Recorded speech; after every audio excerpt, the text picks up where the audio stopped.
This is Zellerbach Hall on the University of California, Berkeley campus. In rehearsal right now on the Zellerbach stage is a ballet called Invisible Cities, featuring several dancers and a robot run by a computer. We tend to think of computers as number crunchers, doing spreadsheets and that kind of thing, but in fact computers are increasingly being used in dance, music, theater, and art. Today we take a look at computers and the arts on this edition of the Computer Chronicles.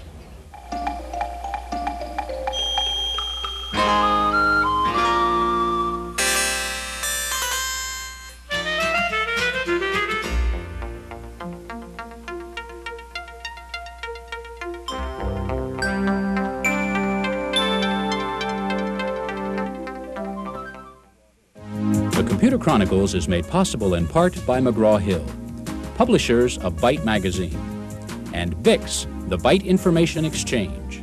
In print and online, Byte and Bix serve computer professionals worldwide with detailed information on new hardware, software, and technologies.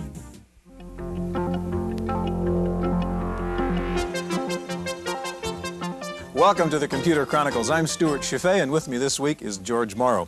George, I want to show you some very lovely sketches here. Take a look at these pictures over here. That's one of them. There's another one. It's all done by the same artist, and you can see a kind of distinctive style Very here. distinctive. I want to show you a picture of the artist next. Okay.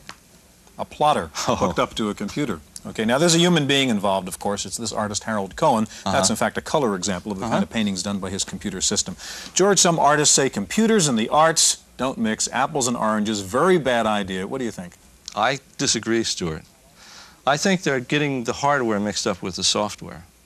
Look at what happened with the movie Star Wars. You had effects created by artists working with software that would have never been possible otherwise. And in art, there's a lot of repetitious tasks in dancing, things like that, rehearsals.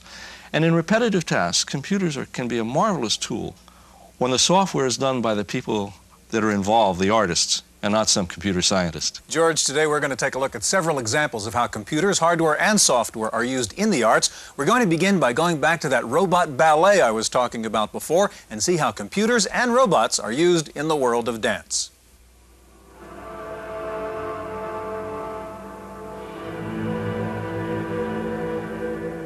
This performance of Invisible Cities is an example of the new collaboration between the human dancer and increasingly human robots. The programmer for this piece was Margot Apostolis, who first got the idea from watching a robot used in a Veterans Hospital research project. When I was at Stanford, it was just the curiosity myself to see if a robot, something that mechanical, and I saw it as being very staccato in its actions. The movements were to me, quite linear. There were constant speeds, and it just didn't seem to be moving very beautifully. Margot has since produced several robotic dance works of her own, some with and some without human partners. And she's discovered that robots can make a lasting impression. Response is mixed in that the critics, insofar as my San Francisco performance with a dance company, the robot actually upstaged the dancers, got much better reviews in the papers, and the critics couldn't keep their eyes off the robot. Another artist who became intrigued with robotic movement was Pamela Green at Stanford University. Her piece, entitled Animal, Vegetable, or Mineral, began as a costuming project. The form was moving, and it reminded me of an animal form moving, particularly a bird. And so my first hunch was, what if these things were to really be birds? And then I tried that out in my first experiment, and it was too simple. Pamela's work is for a single robot arm, which she programmed to move within an interactive environment. Animal, Vegetable, or Mineral is only about 8 minutes long, but it took a month of programming to successfully choreograph. It just seemed to me that I didn't want a passive, an entirely passive robot with things happening to it. I wanted to, the name of the piece is Animal, Vegetable, or Mineral, and I wanted to explore in that what it is that gives something a spirit of animation, and at what point do we realize that something is animal, vegetable, or mineral.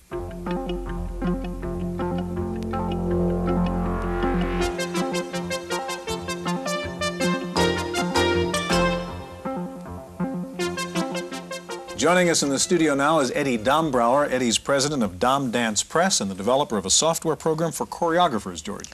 Eddie, give us a little on your background and how you came to write this program. Well, I both studied dance and computers when I was in college, and after I... Very unusual, right? Yeah, very, very rare. I graduated, and then I received a grant to go to England and study computers and choreography.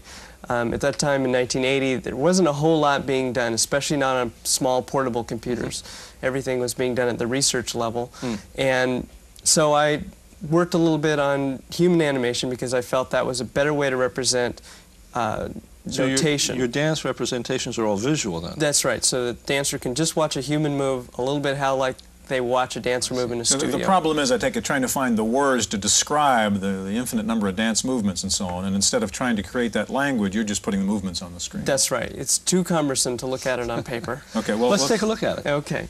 First we're going to look at the editing system, which I developed somewhat backwards in trying to keep the figure movable and looking like a human. I had to figure out a way to move it myself, so I came up with this scheme that's menu-driven. So if we want to move the arms, we simply go to the arm and raise it with the arrow keys, or unraise it. So there's a lot of animation going on here. That's right. This is very much like an animation tool. As a matter of fact, I'm doing a product for Electronic Arts. It's Earl Weaver Baseball. Oh. And I actually did all the baseball animation with this, see. so it's not restricted to just dance movements. Now, when you get through with these moving the figure around, programming the way, you actually end up with a dance sequence then. That's right. You actually save each individual frame. You save a frame, you move it a little bit more, and you create the next frame very much as an animator would. I see. And you have one of these that you can show us? Yes, I do. Okay, this is really a dancing word processor. I mean, you're building a dance document, if you will, with dance steps instead of words. That's very much the case. A lot of the techniques and a lot of the way that we describe it to the users is as if it were a word processor. Yeah. Eddie, how would this tool be used? Is this tool be used both by a choreographer and a dancer? It would be used by choreographers to put their work in, or teachers, but mostly I see it being used by dancers in order to learn things that aren't accessible to them because of their location. What are we seeing on the screen now, Eddie? This is what we call our introduction dance. This pretty much covers a lot of things in the dance world we call a pedestrian move, which is walking, which is one of the more difficult things to notate, and it goes into some ballet steps here. And so this part of the system, which is I think the most commonly used part, works a lot like a videotape recorder. You can just tell it to go, you can freeze frame and step through single frames. You can do what we call a walk around and look at the figure from the back, so in case the figure is not real clear what it is from the front, you can watch the figure from the side or the back or up or down. So you can, if you want to look at the figure as it's going through this from a back view, you can do that. That's right. Which is more flexible than a videotape would be. Definitely so. You can also edit things, which you can't do very easily if you wanted to make it a little easier for a less advanced dancer. So the choreographer might use this to create the dancer might use it to learn the steps in the dance. Definitely so. It has a repeat feature so that you can repeat small sections of it over and over again without tiring a person out. What kind of feedback are you getting from the industry? You've got some out on beta site tests? Yes, we have 15 out on beta test sites, and we're getting very positive feedbacks. They're mostly teachers and universities that seem to be using it, and we're getting very positive feedback that they think that this is a fairly useful tool. This is an example of a professional creating a program instead of a programmer. Right. The dancer part came first. Right. What are you going to show us now? I think we have a grand finale here? Yeah, this is something I just did just to show that it also does things that aren't strictly ballet. This is a little breakdance thing I threw in. Okay. Just to show that it can do things on its head. It sure does. Well, Eddie, thank you very much. It's very impressive. Good luck with it. Thank you. In just a minute, we're going to take a look at a software program that lets you direct a play on your computer screen, so stay with us.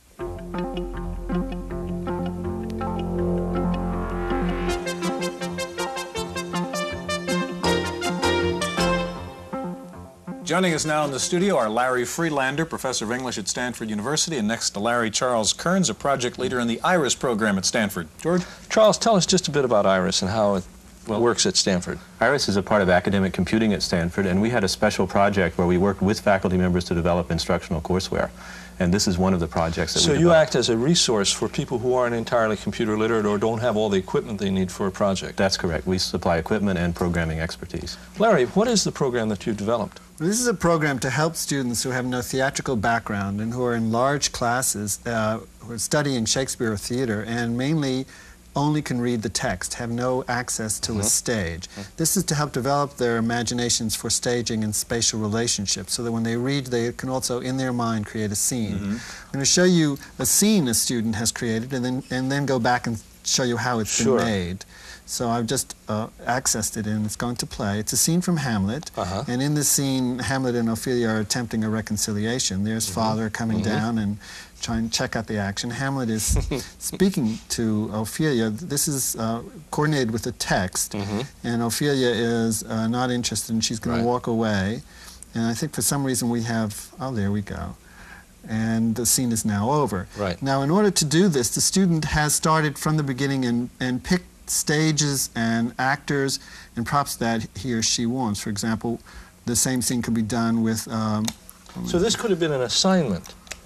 To read the text, exactly. And then to create movements on the stage based on that text. Yes, the student would have to make all the important decisions that a director would make and that an actor would make. Here, the student has put it on a stage now to you're on a help grid himself. stage, Right. And now you can give this as an assignment rather than... Right, and everyone can discuss it together. Now, the way this happens is that there are 4 positions the actor can be in. If I click on the waist, I move it either standing, sitting, or kneeling, or lying down. Or I can move the head. Suppose I wanted to... Whoops, you see the head won't move that way because it's not a real way, not a human way, but the head can move there. If I click on the feet, the character will move and turn in the direction of the... So this isn't quite icon-driven, it's more almost positional-driven, without having to have a keyboard. Right. The idea is, and Charles was very clever in the programming, is that simply by using the mouse and clicking on, if I click on the knees of the character, I turn the character around. I click on the head, it will turn the character's head. If I click on the feet, it will turn the feet. And if I click on the stomach, it will move the character down. Roughly, what was the division of labor on this project? We actually worked very closely. Charles did the actual programming, since I'm not a programmer, but we had a lot of decisions to make in designing. You were the designer? Yes, basically. And we also had a graphic artist, Marge Boots, who's worked a lot with Macintosh to help us. This is just fascinating. Yeah, do you see an actual director being able to use a tool like this and blocking out a play, for example? Yes, I think it'd be useful when there's a large scene and the director has to manipulate a lot of characters and to work out the traffic beforehand and the basic movement. It's very important. At least at this stage, then it's more of a tool for a director. But if it were taken to its logical conclusion, that is, if it were developed, it would actually serve a director as a way to provide rehearsal, wouldn't it? Yes, and it also could be a way of recording what happens in rehearsal. Right now, the stage manager writes everything down. And as in the choreography example, the actors could look at this and figure out what they're supposed to be doing in terms of their stage movements. Yeah, but the business of keeping track of everything. Yeah. Well, one actor only has to keep track of one actor. No, but you can keep track of it. Instead of having people write down everything that was in same problem as in choreography. And you can also move the props around and change props. Yes, you can move the props anywhere you want. You can change them. You can make this an outdoor scene. You can have characters in modern dress and modern stages. Stewart, this is an example where you're enhancing creativity, not putting a chain on it. Gentlemen, thank you very much. Thank you. Now, one new art form which necessitates the use of computers is holography. And we have a report now on a woman who uses a computer to create 360-degree holograms. Wendy Woods has the story. Since television is a two-dimensional medium, you can't see what we see, a stunning, moving, three-dimensional image. Holographic artist Sharon McCormick makes these images by first capturing computer graphics on film. The process of transferring these images to holographic film is tedious and exacting, and for that job, Sharon uses an Apple II. The Micro is programmed to drive the optical printer, which makes the holograms. Exposure time, running time, the stability of the optical printer, and the ratio of the two laser beams, which are combined to create the hologram, are all software-driven. Because of the computer, I'm able to input all of the different parameters for making the hologram from a keyboard. It's wonderful. The original design is also created on a computer. Just a few years ago, creation of a rotating, textured image like this one required the power of a Cray supercomputer. Today, this is done on a small graphics workstation. With the computer, I can have whatever surface I want on it. I can change the scale, I could change the perspective, I can choose the lens in the computer to gear it perfectly for my optical system, and never have to carve anything out. These holograms in the round are certainly exciting, and also exciting is a new process called embossing. Techniques are being developed to put holograms like these directly onto non-photographic surfaces, which will put more computer-generated holograms into the public eye. In San Francisco, for the Computer Chronicles, I'm Wendy Woods.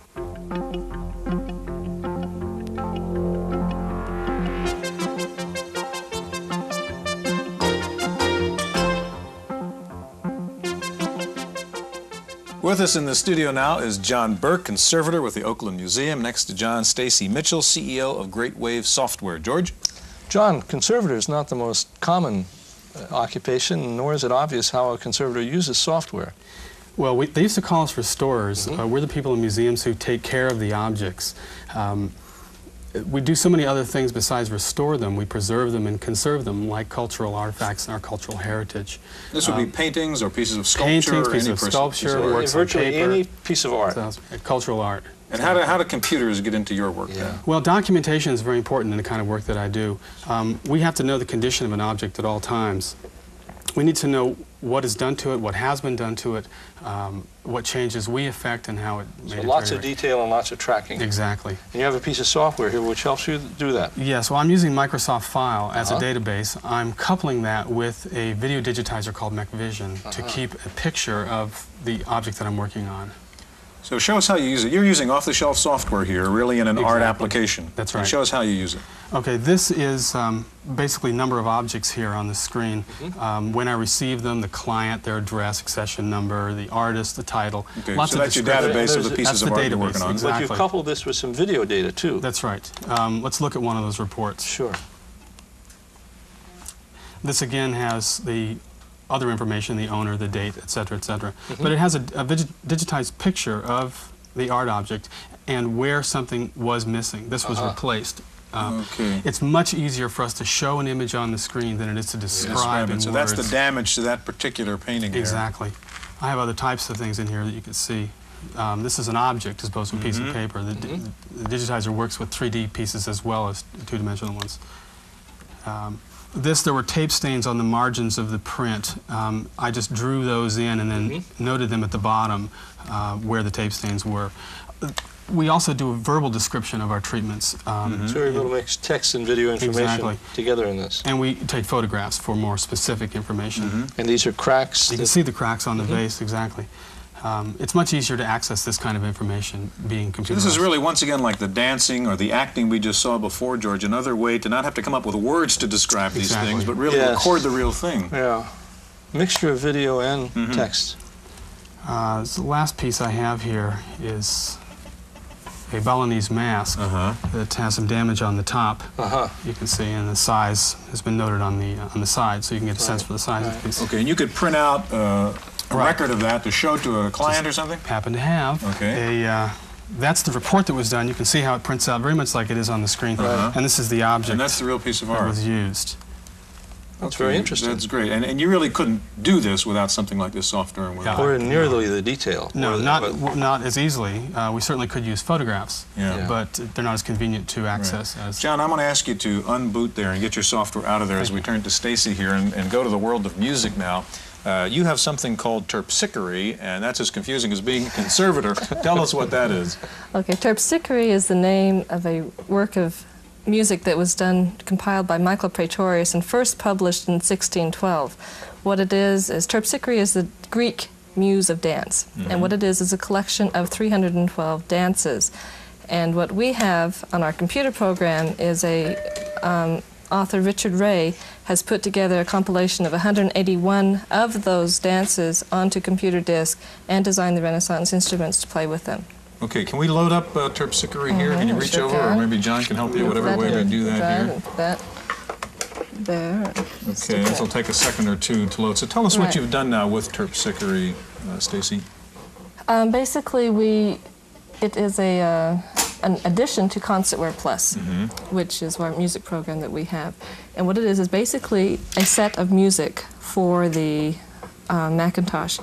And what it is people can go in, they can see the Renaissance music. 80% of this music has never been published in auditory form before. It's always been on the library shelves. And so no performance, no records, no tapes of this music. Right. But it's there in writing. And these are the old instruments also, which aren't either readily available. Right. A lot of those are... And are you recreating the sounds of those instruments as well? Yes, we are. I see. Yes. And what happens... What are we seeing here now, Stacy? Let's see.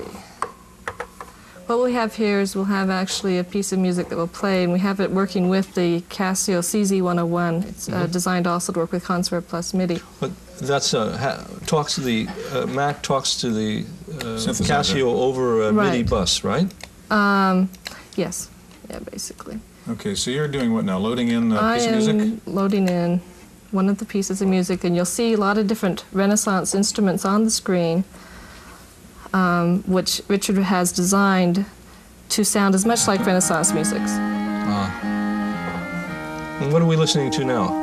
This is called the Ballet de la Roine. And the instruments?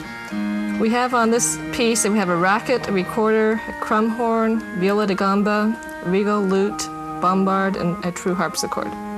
So... Well, let's hear the music just one second here. See. Okay, could you stop it a second, Stacy, so we can sort of talk and not fight with the music? Sorry, George, you're going to answer a question. How many instruments can you play at one time in this environment? Okay, it depends really on the synthesizer which you have. The Casios play 4 instruments at a time. I see. You see here 8 instruments off to the side. You can have an orchestra of 8 different instruments. Some of the Yamaha synthesizers will play all 8 at one time. But here you only have 4, so you have them trading back and forth. What's the kind of application or market here? Who's going to use terpsichore, and what is it doing? Basically, the Renaissance music enthusiasts. Some of the universities use it for their early music programs. Anyone who wants to play around with music. Some of the just consumers who like to listen to this type of music. And the unique contribution of the computer here is what? Is that it's been able to record something that before has not been recorded in any sense. So you can take instruments that virtually are almost only a few left in the world and recreate the sounds associated with them and actually be able to recreate a performance as it might have occurred. Correct. Or you can go and you can rearrange instruments and create your own type of performance with you could the same orchestrate music. this using the software. And of course you can play it without a synthesizer, right? Just using through the Mac Macintosh. alone.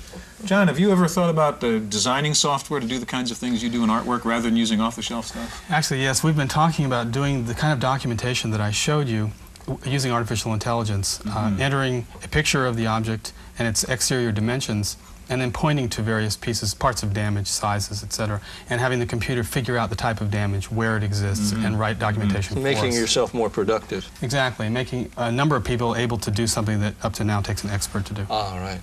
John and Stacy, thank you very much. George, we've seen some pretty good applications of using computer software in the arts, haven't we? We hope they really do enjoyed belong there.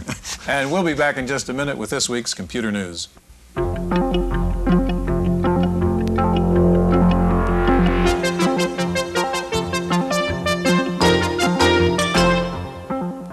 Random Access File this week, Apple has announced price cuts in the Macintosh line, saying component prices have been dropping. The lower prices affect memory expansion kits and hard drives, in addition to the Mac SE and the Mac 2. Here are some sample prices. The 2 megabyte SE with a 40 megabyte drive is now $4,369. A 4 megabyte Mac 2 with a 40 megabyte drive is now $7,369. And a Mac 2X with an 80 meg drive is now $7,869.